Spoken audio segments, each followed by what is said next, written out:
خلق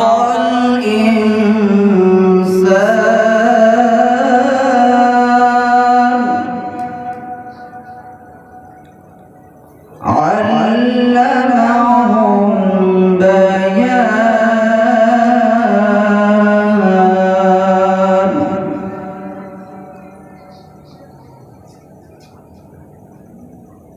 بسم الله الرحمن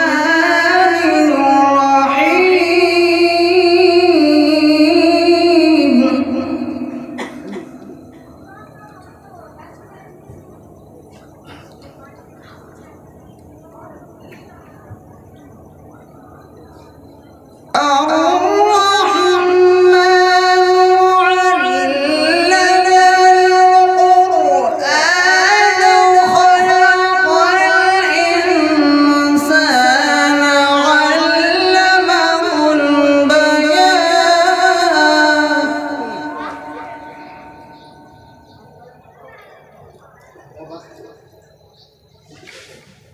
الشمس والقمر بحسبان والنجم والشجر يسجدان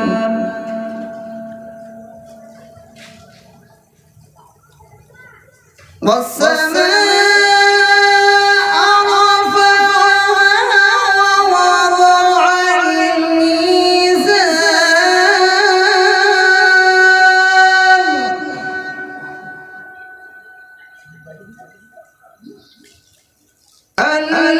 ألا تطغوا في الميزان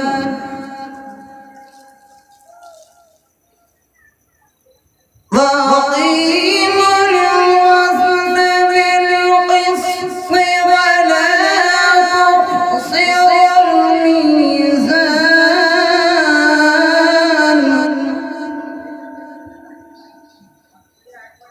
والأرض وضعها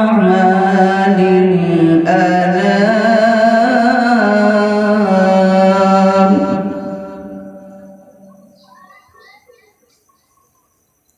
والأرض وضعها للأنام فيها فاكهة والنخل ذات الأكمام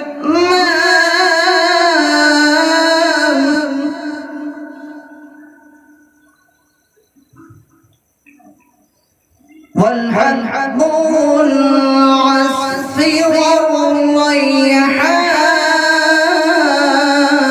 والريحان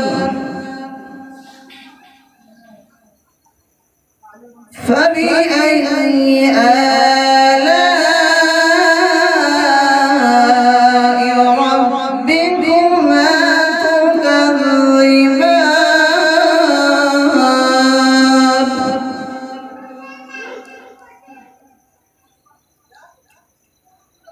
خلق الإنسان من صلصال كالفخار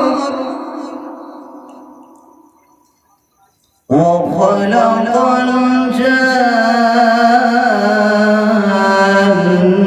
الجان من مارج من نار فبأي آلاء ربكما تكذبان صدق الله العظيم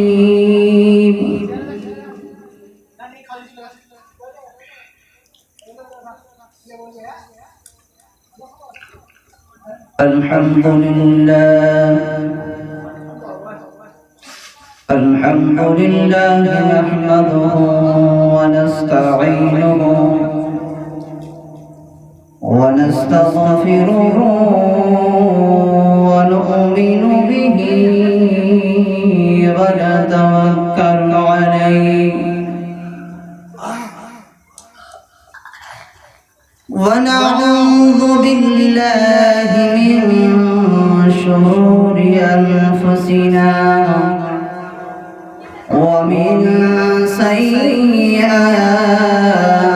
أعمالنا من يهده الله فلا مضل له ومن يضلله فلا هادي له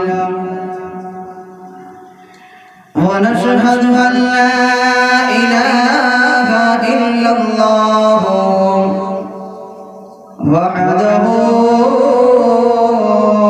لا شريك له ونشهد أن محمدا عبده ورسوله وقال الله تبارك وتعالى في كلامه المجيد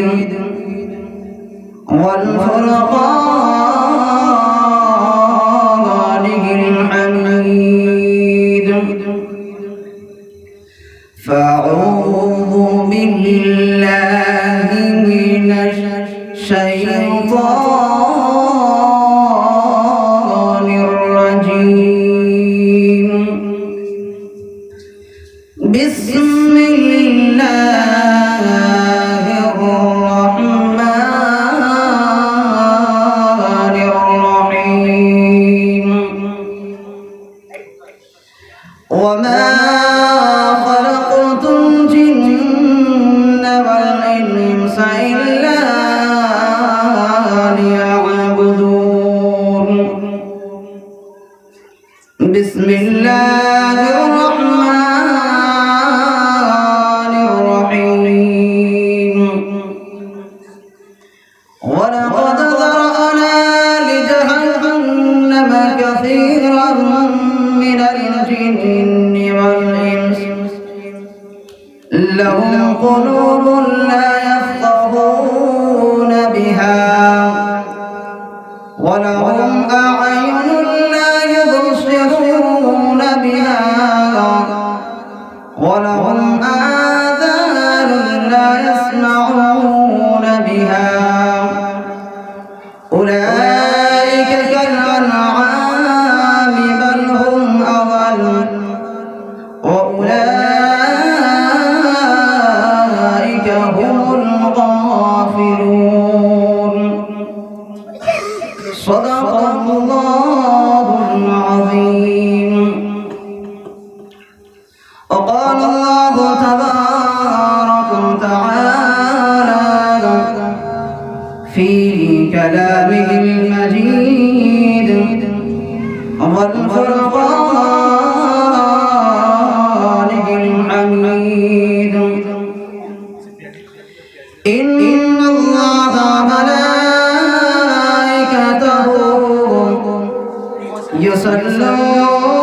يصلون على النبي يا أيها الذين آمنوا صلوا عليه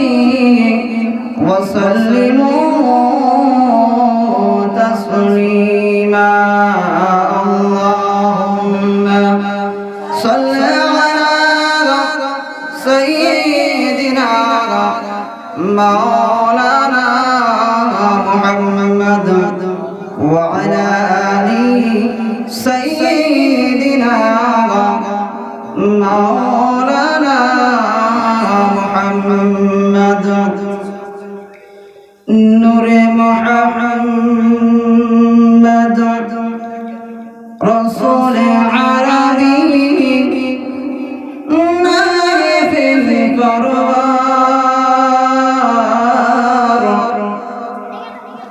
জিবরাইল চমে যার দরবার নূরে মুহাম্মদ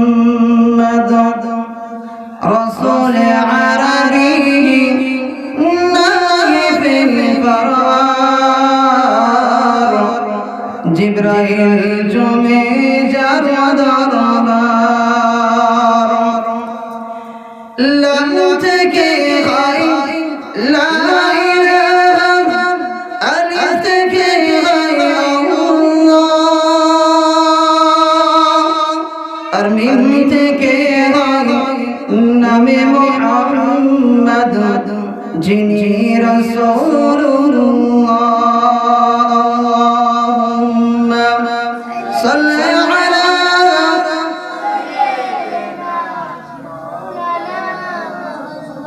وعلى آل سيدنا مولانا محمد رسول الله حبيب الله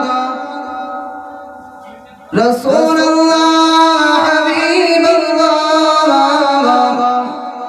أمر نبير প্রিয়রা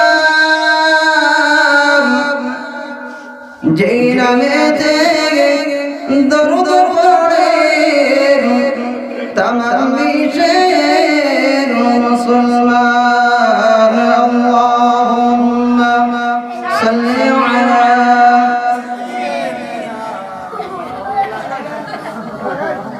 ওয়া আলা আলি সাইয়্যিদিনা মাওলানা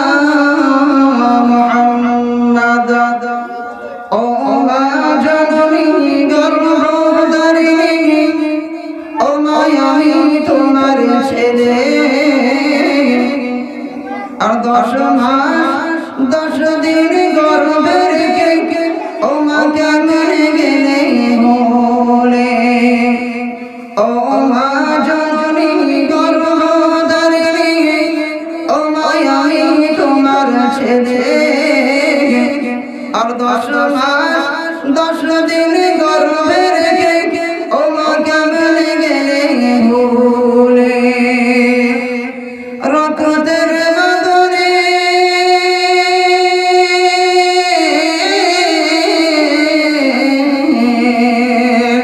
রক্তের বদলে অতি যতনে আমি মাকে রেখেছি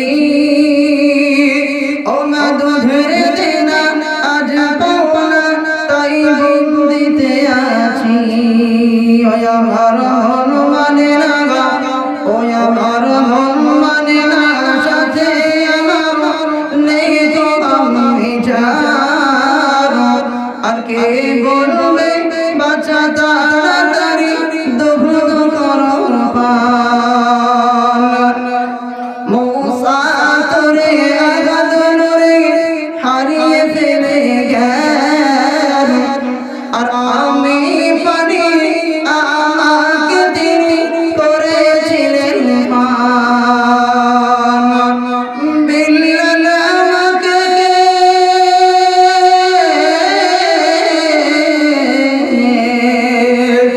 বিল্লাল আমাকে রাখত খেয়াল আমি বিধির দান আমাকে বিনাল ওযু করে দিত যে আযান ও মা জননী ও মা জননী গর্ভধারিণী ও মা আমি তোমার ছেলে আর 10 মাস 10 দিন গর্ভে রেখে ও মা কেমনে গেলে বলে আল্লাহুম্মা সাল্লি আলা সাইয়্যিদিনা মাওলানা মুহাম্মদ ওয়া আলা আলি সাইয়্যিদিনা মাওলানা মুহাম্মদ আলহামদুলিল্লাহ সমস্ত প্রশংসা সমস্ত তারিফ সমস্ত গুণগান গুণকীর্তন সেই মহান রব্বুল আলামিনের প্রতি যিনি আমার আপনার আমাদের সকলকে আমাদেরকে বড় ভালোবেসে আমাদেরকে আজকে দুনিয়াবি সমস্ত কাজ থেকে ফারেক করে নিয়ে আজকে আমাদেরকে জান্নাতের বাগানে বসার তৌফিক দান করেছে। শুধু তাই নয়, আমাদেরকে যে নবীর উম্মত হওয়ার জন্য সমস্ত নবীরা সুপারিশ করেছিল, সেই নবীর উম্মত করে আমাদেরকে দুনিয়ার মধ্যে পাঠিয়েছে। সেই নবীর প্রতি লাখো দরুদ সালাম বর্ষিত হোক। সকলে বলি সাল্লাল্লাহু আলাইহি ওয়াসাল্লাম।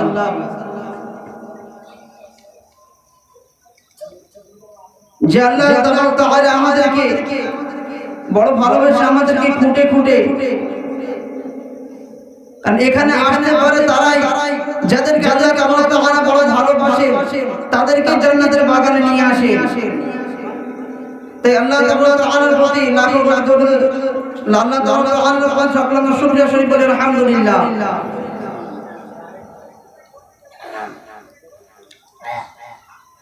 আজকে যখন আমাদের জলসার মাহফিল হয়, যখন দিনে কোনো আলাপ আলোচনা করা হয়, তখন বাড়িতে বাড়িতে পরিস্থিতি ডেকে আনা হয়, তারপরে আমরা আসি না, তারপরে আমরা আসতে চাই না। আর যখন দুনিয়াবি কোনো জায়গায় ড্যান্স হাঙ্গামা হোক বা গান বাজনা হোক, সেখানে আমাকে ডাকতে হয় না। সে আওয়াজটা যদি আমার কানে আসে, আমি চলে যাই। আর জলসা হলে আমরা মনে করি আমরা ঘরে বসে আছি, আমরা ঘর থেকে আওয়াজ শুনতে পাচ্ছি, আমরা ঘরে বসে বসে জলসার আওয়াজ শুনতে পাচ্ছি, আমাদের জলসায় যাওয়ার কোনো দরকার নেই। যদি এমনটা হয়, তবে যখন গান বাজনা হয় সেখানে না গিয়ে বাড়িতে বাড়িতে শুনতে পড়তে সেখানে চলে যাচ্ছ। কেননা সেখানে শয়তান বলছে যে আল্লাহর বান্দা, ওখানে গান বাজনা হচ্ছে, ওখানে গিয়ে আনন্দ পাবি, ওখানে চল, ওখানে চলে যাচ্ছ। আর আল্লাহ তাআলা কোরআনের মধ্যে বলছে যে ওয়া মা খালাকাতুল জিন্না ওয়াল ইনসা ইল্লা লিয়াবুদুন। আমি আল্লাহ তাআলা জিন জাতি এবং ইনসান জাতিকে সৃষ্টি করেছি। আমি আল্লাহ তাআলা তারা আমাকে ইবাদত করবে, আমার অনুসরণ করবে, এই আশা নিয়ে আল্লাহ তাআলা আমাদেরকে সৃষ্টি করেছে। যে আল্লাহ তাআলা বলেছেন যে তোমরা ঘরে ঘরে এসো। কোন আল্লাহ? যে আল্লাহ তাআলা আমাদেরকে সৃষ্টি করেছে, যে আল্লাহ তাআলা আমাদেরকে হাত দিয়েছেন, পা দিয়েছেন, অঙ্গ প্রত্যঙ্গ দিয়েছেন আমাদের প্রয়োজনের জন্য। শুধু তাই নয়, আমরা দুনিয়ার মধ্যে থাকতে গেলে আমাদেরকে খাবার প্রয়োজন আছে, তাই আমাদেরকে খাবার প্রয়োজন, আমাদের খাবার ব্যবস্থাও আল্লাহ তাআলা করে দিয়েছেন। কেননা আল্লাহ তাআলা জান্নাতের বান্দারা দুনিয়ার মধ্যে থাকতে গেলে তারা খাবে, তারা খেয়ে তারা সুস্থ সবলভাবে আমার ইবাদত করবে। এই জন্য আল্লাহ তাআলা আমাদেরকে সবকিছু দিয়েছে।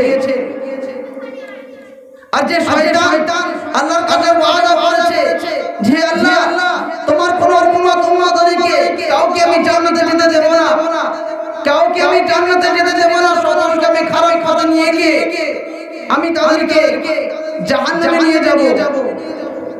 তখন আল্লাহ তাআলা বলেছিল, হে শয়তান, হে ইবলিস, দুনিয়ার মধ্যে আমার বান্দা হাজার হাজার করবে, আমার বান্দা যদি দুনিয়া থেকে নিয়ে দুনিয়ার জমিন থেকে নিয়ে আসমান পর্যন্ত গুনাহ করে থাকে, আমি আল্লাহ তাআলা বলা দেন যদি আমার কাছে একবার তওবা করে নেয়, একবার যদি মন থেকে তওবা করে নিয়ে আমার কাছে ক্ষমা চায়, তো আমি আল্লাহ তাআলা ওই জমিন থেকে নিয়ে আসমান পর্যন্ত যদি গুনাহ হয়ে থাকে আমি সমস্ত গুনাহকে maaf করে দেব। জোরে বলা যাবে না সুবহানাল্লাহ? তো আল্লাহ তাআলা তো এতটাই দয়ালু। তবে হ্যাঁ, আল্লাহ তাআলা আমাদেরকে ছাড় দিয়েছে, তবে ছেড়ে দেবেন না। আমরা ভাবতে পারছি না যে আমাদেরকে কিভাবে হিসাব নেওয়া হবে, আমরা ভাবতে পারছি না যে আমাদেরকে কিভাবে কিয়ামতের দিন আমাদেরকে কিভাবে হিসাব নেওয়া হবে। আমরা দুনিয়ার মধ্যে কোথায় গিয়েছিলাম, কি করেছিলাম, সমস্ত কিছু আমাদেরকে হিসাব করা হচ্ছে। আমাদের দুটো ফেরেশতা রয়েছে যাদের নাম কিরামান কাতিবিন। এই দুটো ফেরেশতা একজন ভালো কাজ লিখতে থাকে, একজন খারাপ কাজ লিখতে থাকে। যখন আমি কোনো ভালো কাজে নিয়ত করে নেব তখন সেই ফেরেশতাটা সঙ্গে সঙ্গে লিখে নেবে আমি ভালো কাজ করতে চাই নাই করি, কিন্তু আমি নিয়ত করে নিয়েছি আমি ভালো কাজটা করব, তো নেকি লিখে নেওয়া হবে।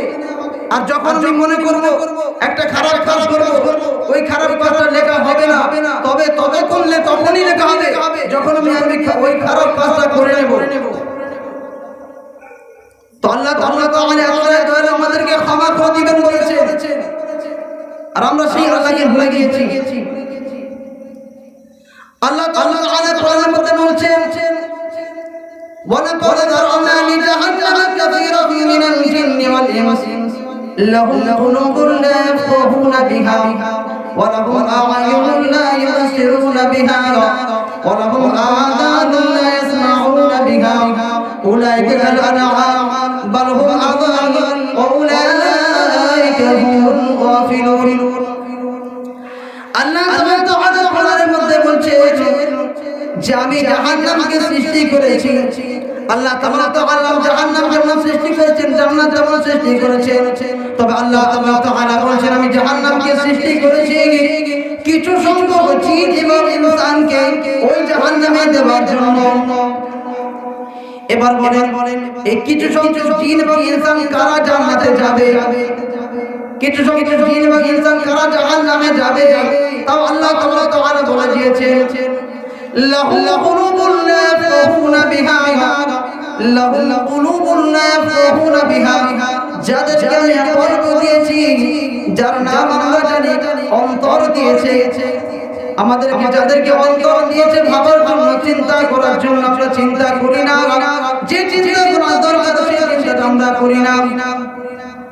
যখন আমরা বড় হয়ে যাই, একটু বড় হয়ে গিয়েছি, যখন ছেলেপুলেদের বিয়ে হয়ে যায়, শাদী হয়ে যায়, তখন ভয়ের পথে আমরা হাসতে থাকি। আর যখন মা বৃদ্ধা হয়ে গেল, বাপ বৃদ্ধা হয়ে গেল, তখন ওই বাপকে ভুলে গিয়ে আমি আমার স্ত্রীর গোলামি করছি। তবে ও আমার সন্তানেরা শুনে রেখে দিন, জেনে রেখে দিন, ও যুবক ভাইরা শুনে রেখে দিন, জেনে রেখে দিন, তোমার ওই মা বাপ যখন তোমার মা বাপ বৃদ্ধা হয়ে গিয়েছে, ওই মা বাপ যদি তোমার জন্য একবার দোয়া করে যায়, তোমার কারণে যদি তোমার মা একবার কষ্ট পেয়ে যায়, সামান্য অনুসরণ করে দেয়, তো আল্লাহ তাআলা আরো পর্যন্ত কেঁপে যায়। আল্লাহ তাআলা আরো পর্যন্ত কেঁপে যায় যদি মা একবার কষ্ট পায়।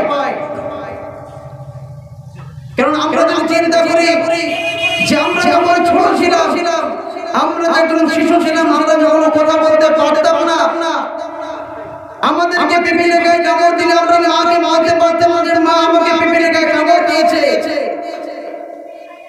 আমাদেরকে কেউ মারলে উঠতে পারতাম না, আমাদের বোঝা লাগলে আমরা উঠতে পারতাম না, কিন্তু আমাদের মা আমাদের সমস্ত কিছু বুঝতে পারতো। সন্তান কাঁদছে, তার মানে বুঝে নিত যে আমার সন্তানের ক্ষুধা লেগেছে, কি আমার সন্তানের কষ্ট হচ্ছে, মা বুঝতে পারে। মায়ের হচ্ছে কতটাই ক্ষমতা, মায়ের তো যেমন ক্ষমতা তেমন দোয়ার ক্ষমতা। মা যদি একবার সন্তানের জন্য দোয়া করে দেয়, তো 7 আসমান ভেদ করতে দেরি হবে না, 7 আসমানের মধ্যে কোনো জায়গায় ঠেকবে না আল্লাহ তাআলার কাছে পৌঁছে যেতে।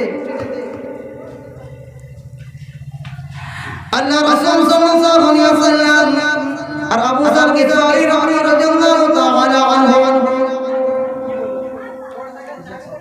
আনসারীদের কবর জিয়ারত করার জন্য গিয়েছেন।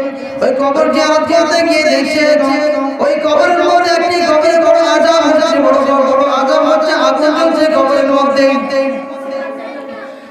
তো হুজুর পাক সাল্লাল্লাহু আলাইহি ওয়াসাল্লাম কি করলেন যে আমার উম্মতের কবরে আযাব হবে, আমি কি করে সহ্য করব? তাই আল্লাহ রাসূল সাল্লাল্লাহু আলাইহি ওয়াসাল্লাম তাআলার কাছে চাইছেন, আল্লাহ এই বান্দার কবরের আযাব তুমি মাফ করে দাও, এই বান্দার কবরের আযাবটাকে তুমি ক্ষমা করে দাও। তখন আল্লাহ তাআলা জিবরিল আমিনকে বলছে, হে জিবরিল আমিন, তুমি চলে যাও দুনিয়ার মধ্যে চলে যাও, জমিনে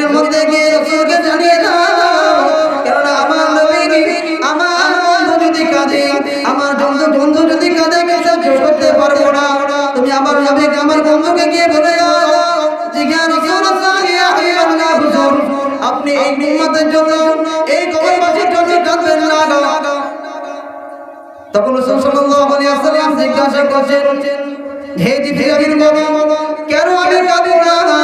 তখন জিবরিল আমিন বলেছেন যে ইয়া রাসূলুল্লাহ ইয়া হাবিবাল্লাহ এই কবরের আযাবের মন্দ হবে না, এই কবরের আযাব হবে না। আপনি দোয়া করলেন, আপনি কাঁদেন না, আল্লাহ তাআলা আপনাকে মানা করে দিয়েছে কাঁদতে, কারণ এই কবরের আযাব কোনোদিন বন্ধ হবে না।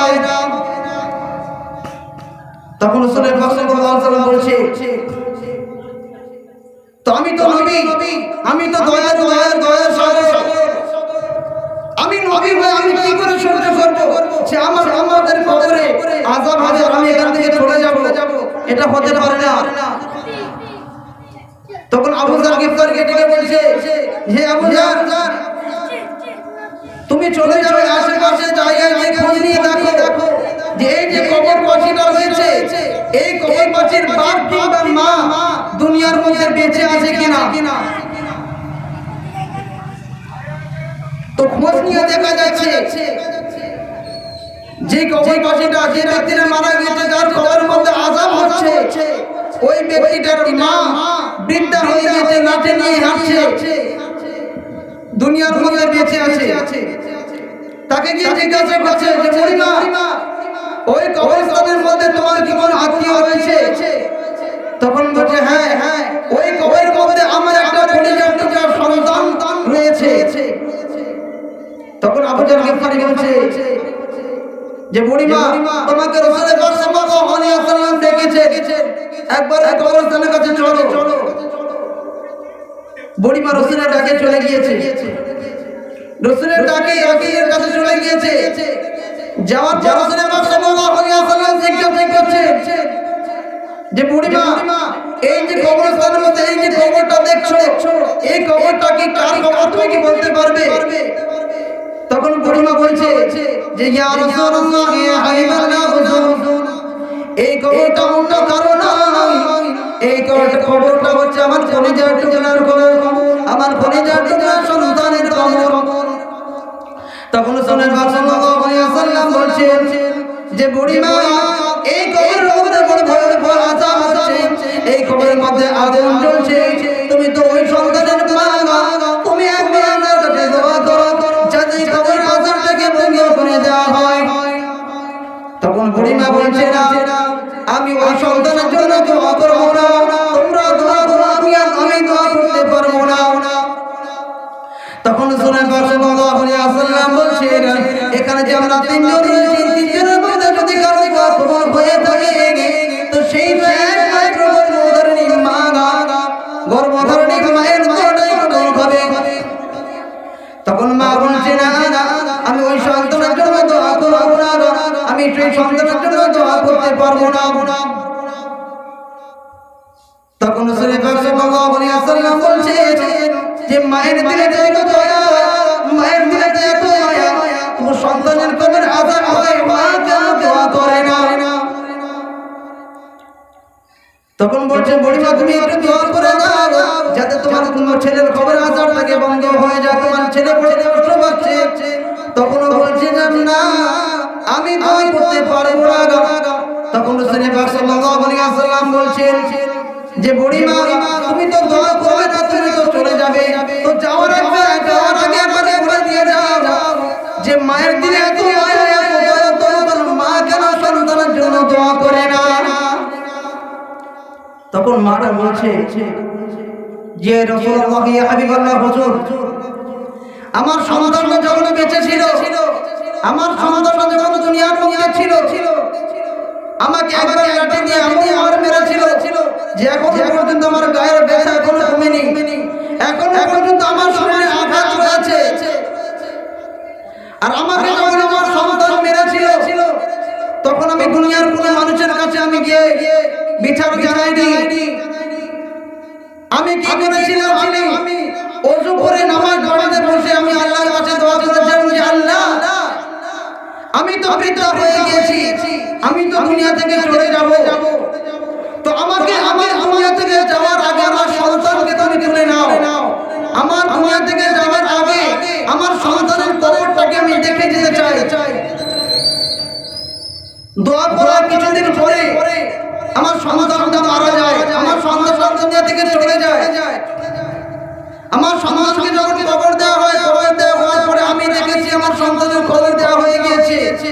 তারপরে আমি শান্তি হলাম না, আমার দিনটা শান্তি হলো না। আমি কি করলাম? আবার আমি নামাজ পড়তে গিয়ে বললাম, জান্নাত আমি তোমার কাছে চেয়েছিলাম আমার সন্তানটাকে দুনিয়া থেকে তুলে নাও, আমার সন্তানকে কবর দেখতে চাই আমি, তো তাকে তুমি দুনিয়া থেকে তুলে নিয়েছো, ভালো ভালো আমি শান্তি পেয়েছি।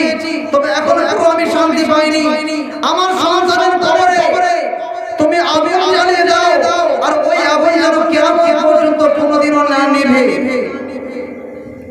তখন রাসূল পাক বলছে যে আবু যার, আমি কবরে দোয়া করছি না, যে কবর কিনা তার কলিজার টুকরা মা, নারী ছেড়া মা, তার কবরে তালা মেরে দিয়েছে। এই কবরে আমরা যতই দোয়া করি না কেন, এই কবরে তালা আর পাওয়ার কোনো সম্ভাবনা নেই, এই কবর আযাব বন্ধ হওয়ার কোনো সম্ভাবনা নেই। তখন বুড়িমাকে বলছে, বুড়িমা তুমি তো চলে যাবে, তুমি তো এখান থেকে চলে যাবে, তো যাওয়ার আগে তোমার হাতে যে লাঠিটা রয়েছে ওই লাঠিটা একবার আমার হাতে দাও, আর আমি ওই লাঠির উল্টো দিকটা কবরে ঠেকিয়ে দেব, আর দ্বিতীয় দিকটা তুমি কানে ধরে একটু শুনে যাও, একটু তোমার সন্তানের গলার আওয়াজটা শুনে যাও। মা ভাবছে অনেকদিন হয়ে গেল আমি আমার সন্তানের মুখে মা ডাক শুনিনি, মা ডাক শুনিনি। তো রাসূল পাক সাল্লাল্লাহু আলাইহি ওয়াসাল্লাম কি করলেন? ওই মায়ের লাঠিটা নিয়ে কবরের মধ্যে ঠেকিয়ে দিয়েছে, আর উল্টা পিঠটাকে নিয়ে ওই বুড়ি মায়ের গায়ে ধরেছে। ধরার পরে বুড়ি মা শুনতে পাচ্ছে যে কবর থেকে তার সন্তান চিৎকার করে বলছে, মা আমি সহ্য করতে পারছি না, এই কবর আযাব আমি সহ্য করতে পারছি না, মা তুমি আমাকে ক্ষমা করে দাও। মা যখন একবার সন্তানের মুখে মা ডাক শুনেছে, তখন সঙ্গে সঙ্গে মায়ের অন্তরটা ঠান্ডা হয়ে গেছে যে আমার সন্তানের মুখের মা ডাকটা অনেকদিন ধরে শুনিনি, আজকে আমি শুনলাম, আর আমার সন্তানের বড় কষ্ট হচ্ছে, তাই আমি ওই সন্তানের জন্য দোয়া করব। সঙ্গে সঙ্গে ওই বুড়িমা আল্লাহর কাছে দোয়া করতে লেগেছে যে ইয়া আল্লাহ, আমি তোমার কাছে দোয়া করেছিলাম আমার সন্তানকে দুনিয়া থেকে তুলে নাও, তুমি কবুল করে নিয়েছো। আমি বলেছিলাম আমার সন্তানের কবরে তুমি আগুন জ্বালিয়ে দাও, তুমি কবুল করে নিয়েছো। তো আল্লাহ আমি আর সহ্য করতে পারছি না, আমার সন্তানের কবরে আযাব হচ্ছে, আমি মা কি করে চুপ করে থাকতে পারি? অনেক কোন চুপ করে দেখেছিলাম, আর থাকতে পারবো না। যখন মা দোয়া করা শেষ করেছে, তার সঙ্গে সঙ্গে কবরে আযাব মাফ হয়ে গিয়েছে। একবার জোরে বলা যাবে না সুবহানাল্লাহ? তো মায়ের দোয়ার এত পাওয়ার, যখন দোয়া শেষ হয়ে গেছে, তখন রাসূলুল্লাহ সাল্লাল্লাহু আলাইহি ওয়াসাল্লাম মুস্কি মুস্কি হাসছে। তখন আবু যার গিফারি রাদিয়াল্লাহু তাআলা আনহু জিজ্ঞাসা করলেন, ইয়া রাসূলুল্লাহ, ইয়া হাবিবাল্লাহ, হুজুর আপনি হাসছেন কেন? তখন বলছে, আবু যার, মায়ের দোয়ার যে এতটা ক্ষমতা, মা দোয়া শেষ হয়েছে, তার সঙ্গে সঙ্গে সন্তানের কবর আযাব পুরোপুরি বন্ধ হয়ে গিয়েছে। তাই আমি রাসূলুল্লাহ বড় খুশি হয়ে গিয়েছি, এই জন্য আমি হাসছি। তো আমাদেরকে ভাবতে হবে মায়ের কতটা ক্ষমতা। পিতা মাতা যদি কোনো ভুল করে, আমরা সন্তান, আমাদের কোনো বিচার করার কোনো ক্ষমতা নেই। আমরা সন্তান, একটা বাপের তিনটে সন্তান, তার 5 বিঘা জায়গা রয়েছে, তো ওই 5 বিঘা জায়গাটা যদি বড় ছেলের নামে লিখে দেয়, আর দুটো ছেলেকে বাদ দিয়েছে লেখেনি, তো ওই সন্তান কি করবে? ওই সন্তান কি বাপের উপর চিল্লাবে, না বাপকে বলবে যে আব্বা তুমি কেন আমাকে জায়গা দাও নাই? চিৎকার করে বাপের সঙ্গে কি লড়াই করবে? এমনটা নয়। যদি আমি বাপের সঙ্গে লড়াই করি, আমি মায়ের সঙ্গে লড়াই করি, আমি তো জাহান্নামী হয়ে যাব। কেন হয়েছে পিতা মাতার পায়ের তলায় সন্তানের জান্নাত, আর আর সেই পিতামাতাকে যদি কষ্ট দাও, জান্নাতে যদি কষ্ট দাও, জান্নাতে কি যেতে পারবে? যেতে পারবে না। বাপ মা যতই ভুল করুক না কেন, আমি সন্তান, বিচার করার কেউ নয়। আমি সন্তান ভুল করলে আমার বাবা মাকে ধোঁকা মারতে পারে, আমার বাবা মাকে শাসন করতে পারে, তবে আমি সন্তান, আমি বাপকে কিছু করতে পারবো না। তো আমাদেরকে পরিবেশ দিয়েছে, আমাদেরকে ভাবতে হবে, চিন্তা করতে হবে যে বাপ মা যখন দুনিয়াতে আছে, বাপ মা যখন বৃদ্ধা হয়ে গেছে, যেমন আমি ছোটবেলায় একা ছিলাম, আমার সঙ্গে আমি বড় একা ছিলাম, আমি কিছু বলতে পারতাম না, আমার বাবা আমাকে বুঝে নিত যে সন্তানের কি দরকার, যা দরকার আমি চেয়েছি আমার বাবা আমাকে দিয়েছে। আজকের বাপ বৃদ্ধা হয়ে গেছে, তাকে কি করেছে? বাস বাগানে ধারে ঘরে বেঁধে তাকে সেখানে রেখে দেওয়া হয়েছে। তো লাহুম কুলুবুল্লাহ ইয়াফকাহুনা বিহা, যাদেরকে কলম দেওয়া হয়েছে, যাদেরকে কলম দেওয়া হয়েছে, অন্তর দেওয়া হয়েছে, তারা সঠিক চিন্তা ভাবনা করে না। ওয়ালাহুম আ'য়ুনুন লা ইউবসিরুনা বিহা, যাদেরকে আমি চোখ দিয়েছি, যাদেরকে আমি চোখ দিয়েছি দুখানা, চোখটা দিয়েছি এই দুনিয়াবি সমস্ত খারাপ কাজগুলো দেখার জন্য নয়। আমরা আজকে চোখ দিয়ে যেটা দেখি সেটাকে আমরা না দেখার মতো করে থাকি। ওয়ালাহুম আযানুন লা ইয়াসমাউনা বিহা, যাদেরকে আমি কান দিয়েছি তারা সঠিক কিছু শোনে না, তারা শোনার পরে না শোনার ভান করে থাকে। উলাইকা কাল আনআম, বলা হচ্ছে তারা হচ্ছে চতুষ্পদ জন্তু নাই। আবার বলা হচ্ছে উলাইকা হুম গাফিরুন, তারা হচ্ছে চতুষ্পদ জন্তুর থেকেও নিকৃষ্ট। শুধু চতুষ্পদ জন্তু নাই, চতুষ্পদ জন্তুর থেকেও নিকৃষ্ট। চতুষ্পদ জন্তু কারা? যাদের চারটে পা রয়েছে তাদেরকে চতুষ্পদ জন্তু বলা হয়, তাদের থেকেও নিকৃষ্ট। যাদেরকে কর্মে দেওয়া হয়েছে, পা দেওয়া হয়েছে, হাত দেওয়া হয়েছে, চোখ দেওয়া হয়েছে, সমস্ত অঙ্গ প্রত্যঙ্গ দেওয়া হয়েছে, তারপর সেগুলিকে তারা সঠিক জায়গায় ব্যয় করে না।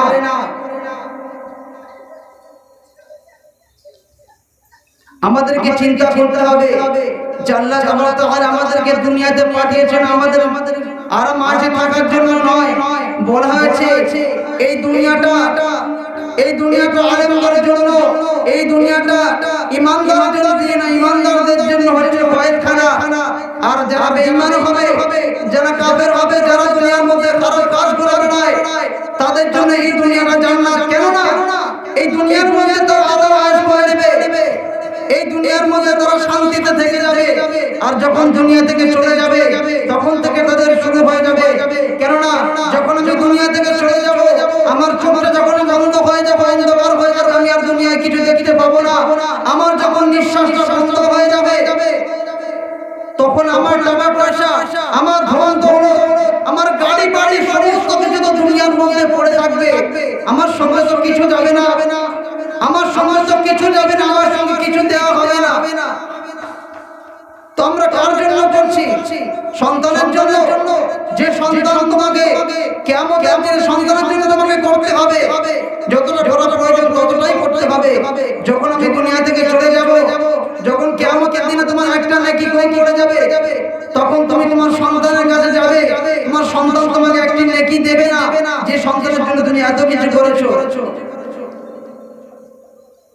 আমাদেরকে করতে হবে আল্লাহর জন্য। আমাদেরকে ভাবতে হবে যে আমরা যখন দুনিয়া থেকে চলে যাব তখন কি হবে।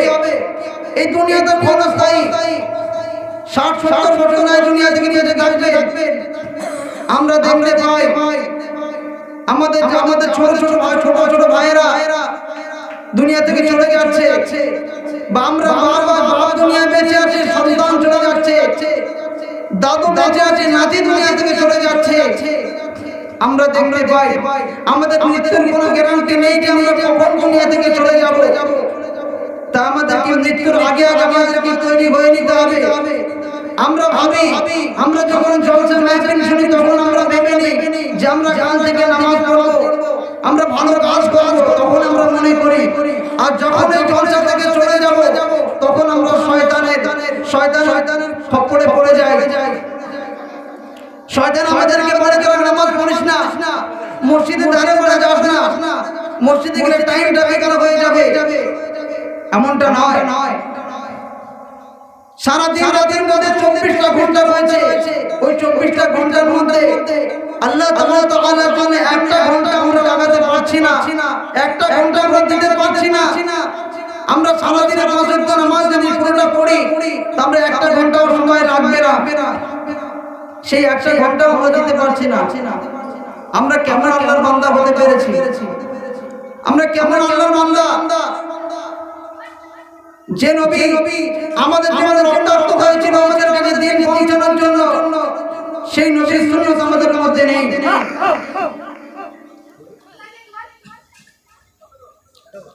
আমরা এবারে করে যাই বলে আমাদেরকে নবীর সুন্নাত কেউ রাখতে হবে। আমাদের বাড়ির মধ্যে যদি নবীর সুন্নাত থাকে, ওই বাড়ির মধ্যে শান্তি থাকবে। আর যে বাড়ির মধ্যে নবীর সুন্নাত নেই, ওই বাড়ির মধ্যে শান্তি পাওয়া যাবে না। ওই বাড়ির মধ্যে শুধুমাত্র অশান্তি থাকবে। দেখা যাবে সে টাকা পয়সার মালিক, সে অনেক বড় বাড়ির মালিক, কিন্তু তার মধ্যে শান্তি নেই, তার মধ্যে শান্তি নেই। তার মধ্যে আছে টেনশন, ঘর বাড়ির টেনশন, টাকা পয়সার টেনশন, যে কোনো টেনশন তার মাথার মধ্যে থাকবে। এমন সময় একটা সময় দেখা যাবে যে আমার টাকা আছে, পয়সা আছে, ধন দৌলত আছে, সমস্ত কিছু আছে, কিন্তু খাবার মতো আমার কিছু নেই। আমি খেতে পারবো না, আমি গোশত খেতে পারবো না, মাংস খেতে পারবো না। এমন একটা আল্লাহ তাআলা আমাদের মধ্যে রোদ দিয়ে দেবে যে আমরা কিছুই খেতে পারবো না, আমার টাকা পয়সা সব কিছু থাকবে, কিন্তু তারপরে আমরা খেতে পারবো না। তো আমাদেরকে দুনিয়া থেকে যাওয়ার আগে আমাদেরকে কবরের মান সম্মান আমাদেরকে জোগাড় করে নিতে হবে। যখন কবরে চলে যাবে, কবর যখন আমাকে রেখে চলে আসা হবে, ওই কবরের মধ্যে যখন আমাদেরকে সওয়াল জবাব করতে হবে যে মান রব্বুকা, তোমার রব কে ছিল, তখন কি জবাব দেবে? এখন আমরা ভাবছি যে আমার খবর তো আছে, আমার জানা আছে যে মান রব্বুকা, আমার রব তো আল্লাহ, আমি জানি। কিন্তু তখনই তুমি জবাব দিতে পারবে যখন তুমি আল্লাহর ইবাদতগুলোকে মেনে চলতে পারবে। আল্লাহর হুকুমকে যদি আমরা মেনে চলতে পারি, তবে আমরা সেদিন উত্তর দিতে পারবো। সেদিন আমাদের জবান থেকে বের হয়ে আসবে যে আমার রব আল্লাহ। আর যদি আমরা আল্লাহর হুকুমকে দূরে সরিয়ে দিয়ে শয়তানের হুকুমকে মেনে চলে থাকি, তাহলে সেদিন আমার মুখ থেকে বের হবে না যে আমার রব আল্লাহ। তখন বলবে লাতি, আমি জানি না, আমি চিনি না, আমি জানি না আমার রবকে। মান দীনুকা, তোমার দিন কি ছিল? তুমি যদি পরিপূর্ণভাবে ইসলামের মধ্যে চলে থাকো, তবেই তুমি উত্তর দিতে পারবে। আর মান নবীকা, তোমার নবী কে ছিল? যদি নবীর সুন্নাতগুলোকে মেনে চলতে পারো, তবে কিন্তু সেদিন উত্তর দিতে পারবে, নচিত উত্তর দিতে পারা যাবে না।